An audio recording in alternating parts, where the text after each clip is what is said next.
Focus का नशा, ये वो नशा है जो अगर किसी को हो गया ना, एक दिन उसे वो सब हासिल हो जाएगा जो उसे चाहिए। ठीक इस लड़के अरुण कुमार की तरह।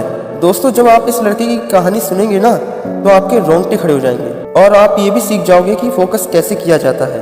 एक 14 साल का लड़का साइकिल की दुकान पर कभी चैन ठीक करता तो कभी पंचर ठीक करता। 2-2 रुपए कमाने के लिए घंटों भर उस साइकिल के गैराज पर काम करता। किसी एक को भी 1% की भी उम्मीद नहीं थी कि उस लड़के के जीवन में इतना कुछ बदलेगा। जब कोई उस गैराज में अपनी साइकिल सही कराने आता तो कई दफ़ा उस लड़के से बहुत बदतमीजी से पेश आया करता। उसको बच्चा समझकर कई लोग उसके पैसे भी काट लिया करते, जिस वजह से वो अपने मालिक की गालियां खाता, वो अलग से। लेकिन मजबूरी थी उसकी, वो 2 वक्त का उसका खाना, इसलिए उसे काम तो करना ही पड़ता। एक दिन की बात है, बहुत बड़ा अधिकारी उस साइड आया हुआ था। उस लड़के को कुछ पता नहीं था कि ये कौन है, क्यों आया है, किस काम से आया है। वो सिर्फ एक चीज पर बहुत अच्छे से गौर कर रहा था कि सब उसकी बहुत इज्जत कर रहे थे। कोई उसके सामने बोल नहीं रहा था, बल्कि सब उससे सर सर करके बात कर रहे थे। उसकी माइंड में एक बात आई कि एक ये साहब है जिनके आने से सब ऐसे व्यवहार कर रहे हैं जैसे कि ये कोई राजा है, और दूसरी ओर मैं हूँ जो शांति से अपना काम करता हूँ, फिर भी बहुत से लोग मुझे गालियाँ देते हैं, उल्टा सीधा बोलते हैं। खैर, उस रात वो लड़का सो नहीं पाया। मैं यही सोचता रहा कि मेरे साथ ऐसा क्यों हो रहा है, क्या मैं उस आदमी की तरह बन सकता हूँ। अगले दिन वह अपने गैराज पहुंचता है। वह अपने मालिक से पूछता है कि मालिक, कल जो साहब आए थे, लोग उनको इतनी इज्जत क्यों दे रहे थे, वो कौन थे। तभी उसका मालिक उससे कहता है कि तुझे क्या करना है। लेकिन उस लड़के के 2-3 बार पूछने पर उसके मालिक ने उसे बताया कि कल डीएम साहब आए थे स्कूल के उद्घाटन के लिए।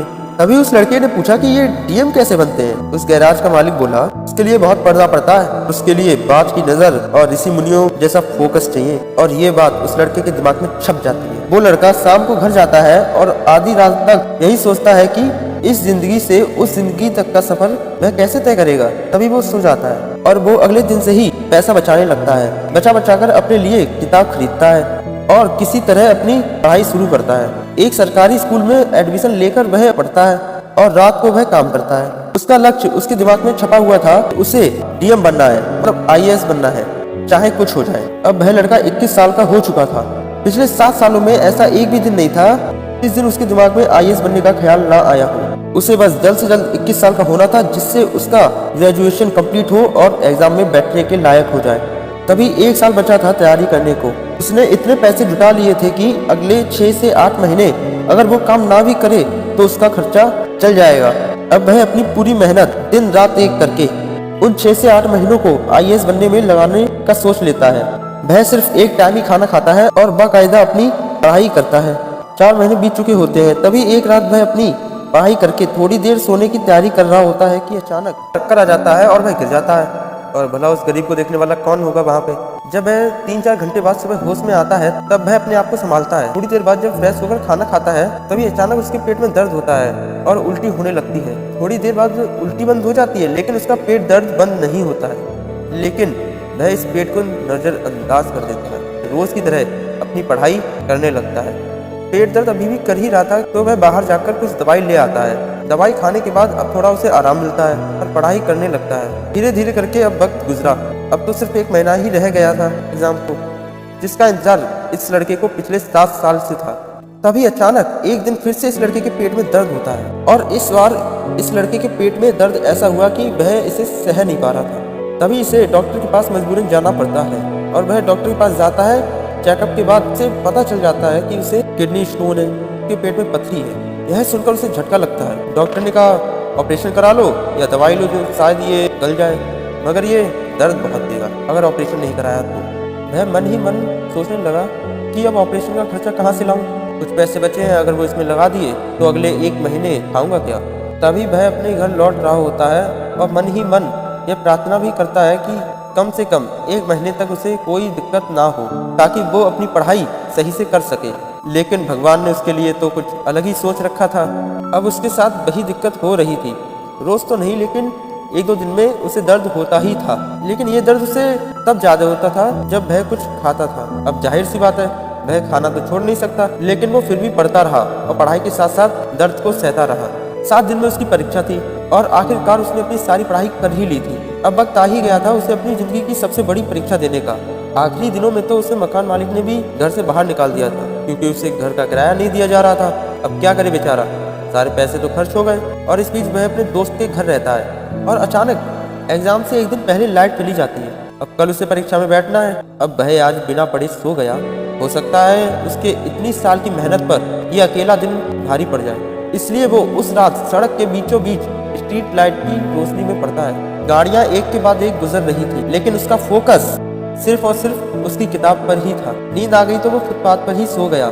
अगले दिन वह अपने दोस्त के घर गया और फ्रेश होकर अपने एग्जामिनेशन सेंटर पहुंचा। वहां स्टूडेंट की भीड़ देखकर उसे थोड़ी घबराहट महसूस हुई, लेकिन फाइनली वह घड़ी आई गई जिसका उसे सालों से इंतजार था। वो एग्जाम में बैठा, प्रीलिम्स उसका निकल चुका था और वो मेंस के पहले पेपर में बैठा था। पहला पेपर उसका बहुत अच्छा गया। उसे आज क्वेश्चन पेपर देखकर डर नहीं लग रहा था दूसरे कैंडिडेट्स की तरह, बल्कि आज उसे तो बहुत अच्छा लग रहा था। आज बड़े आराम से वह अपना पहला पेपर खत्म कर लेता है और शाम को बड़े आराम से बैठकर वह यही सोच रहा होता है, जिस तरह उसका पहला पेपर गया उसी तरह उसका आगे का भी पेपर जाना चाहिए और उसे स्टोन की दिक्कत है उससे उसे कुछ दिन के लिए राहत मिल जाए। एटलीस्ट एग्जाम तक उसके सभी पेपर बहुत अच्छे जाने लगते हैं। बस एक लास्ट पेपर रह गया और उस लास्ट पेपर तक उसकी सारी तैयारी हो चुकी होती है और वो खुद को इस साल IAS बनते देख रहा था। लेकिन तभी सुबह सुबह जब वह उठता है तब उसके पेट में हल्का दर्द होने लगता है। तभी वह अपनी दवाई खाता है, गुना पानी भी पीता है, लेकिन उसे इससे राहत नहीं मिलती। किसी भी तरह वह अपने एग्जाम सेंटर पहुंचता है तब दर्द बढ़ चुका होता है। जैसे तैसे करके वह एग्जाम देता है। एग्जाम दे ही रहा होता है तभी उसका दर्द इतना ज्यादा बढ़ गया कि अब उससे सीधा बैठा तक नहीं जा रहा था। इन्विजिलेटर भी आकर उससे पूछता है कि क्या कोई दिक्कत है, और है तो वो बाहर जा सकता है, लेकिन वह लड़का मना कर देता है। उसका 1% ध्यान दर्द पर था और बाकी 99% एग्जाम पर। पूरी शिद्दत के साथ वह लड़का एग्जाम खत्म करता है और वहां से सीधा हॉस्पिटल जाकर अपना इलाज कराता है। लगभग 2.5 महीने बाद फाइनली UPSC अपने एक्सपीरियंस से रिजल्ट रिलीज करती है। तो इस साल दूसरे एक्सपीरियंस की तरह एक बार भी रिजल्ट देखते हुए वक्त उसको किसी तरह की घबराहट नहीं होती है, कि उसे पता था संघर्ष और तकलीफ के पद के ऊपर पैर रखकर वो परीक्षा देने गया। हाँ, आज उसका सपना भी सच हो गया और आज वह कोई मामूली इंसान नहीं, IAS officer mister Arun Kumar हो गया। उसे इंटरव्यू के लिए बुलाया जाता है। जब इंटरव्यूअर्स को उसकी कहानी का पता चलता है तो वो भी हैरान हो जाते हैं। बाकायदा किसी इंसान का फोकस इतना तगड़ा कैसे हो सकता है। उस बंदे को यूथ क्लब की तरफ से इंटरनेशनल फर्स्ट में बुलाया जाता है, जहां वो कहता है दर्द हो, तकलीफ हो या मौत आ जाए, फिर भी तुम्हारा ध्यान तुम्हारी मंजिल से ना हटे तो ब्रह्मांड खुद तुम्हें जिताता है। मैंने अपने संघर्ष के दिनों में कभी संघर्ष पर ध्यान ही नहीं दिया। मेरा ध्यान सिर्फ एक चीज पर होता था और वो थी मेरी किताबें। फोकस का नशा था मेरे अंदर। किताबों के पन्नों से कभी ध्यान हटा ही नहीं। अगर उम्र की शक्ति नहीं होती शायद मैं 21 की उम्र से पहले ही UPSC निकाल लेता। दोस्तों, इस पूरी कहानी में अगर देखो उस लड़के का फोकस जो इतना तगड़ा था कि उसकी पथरी का पेन भी उसका फोकस नहीं तोड़ पाया। मकान मालिक ने घर से भगा दिया और सड़कों की गाड़ियों तक ने उसका ध्यान नहीं तोड़ा। उसको फोकस का नशा लग गया था। जब ये नशा किसी को लगता है ना तो ये चट्टानों को भी अपने सामने झुकाने की ताकत रखता है। दोस्तों, उसके पास तो कुछ नहीं था, न घर, न परिवार, न पैसे, न सुविधाएं, लेकिन फिर भी उसका ध्यान उसके लक्ष्य से हटा नहीं, टूटा नहीं। आपके पास तो बहुत कुछ है। ध्यान इतना तगड़ा होना चाहिए कि सामने भवंडर की लहर भी निकल जाए, लेकिन जिस चीज पर भी ध्यान होना उससे हटना नहीं चाहिए। अगर ऐसा फोकस का नशा आपको भी चढ़ा फिर किसी का बाप भी आपको कामयाब होने से नहीं रोक सकता। दोस्तों, अगर वीडियो अच्छा लगा तो इसे एक लाइक करना और दोस्तों को शेयर करना। जय हिंद, जय भारत, जय श्री कृष्ण।